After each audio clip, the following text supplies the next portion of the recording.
దృఢ సంకల్పంతో విజయవాడ నుంచి ఇక్కడ దాకా నడవడం జరిగింది.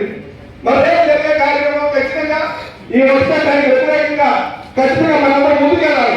ఎలాగంటే మీరందరూ రేపు ఇంటికి వెళ్ళి ఇవన్నీ డిస్కషన్ చేసుకోవాలి, ఇవన్నీ డిస్కషన్ చేయాలి. మొదలు పెట్టేశారు దోపిడీ, మన భారతదేశాన్ని దోపిడీ చేసుకోవడానికి మొదలు పెట్టారు. దీన్ని ఏమని వాళ్ళకి దాకా వెనకాల నుంచి దారి దోపిడీ చేయాల్సిన నెసెసిటీ లేదు.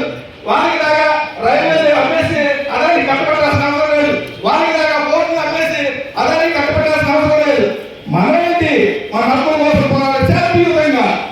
శాంతియుతంగా మనం ఏదైతే సాధిస్తాం అనుకున్నామో దానిపైన కంపెనీ మనం పనిచేస్తే ఖచ్చితంగా రైతు చట్టం ఏ విధంగా వెనక్కి తీసుకున్నారో ఓటుని కూడా వెనక్కి తీసుకున్నారని నేను పూర్తిగా నమ్ముతున్నా.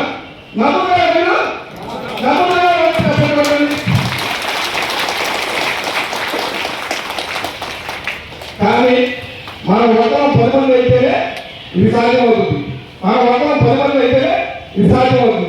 రేపు 8 గంటల ఇక్కడ ఆశీర్వాద గారు, అలాగే మానవహారం నుంచి జాన్ పాల్ గారు, అలాగే నేషనల్ ప్రెసిడెంట్ గోడ అరుణ్ బాబు గారు, అలాగే ఏసీ చైర్మన్ గారు, అలాగే పాస్టర్ గారు, వీళ్ళందరూ వస్తున్నారు.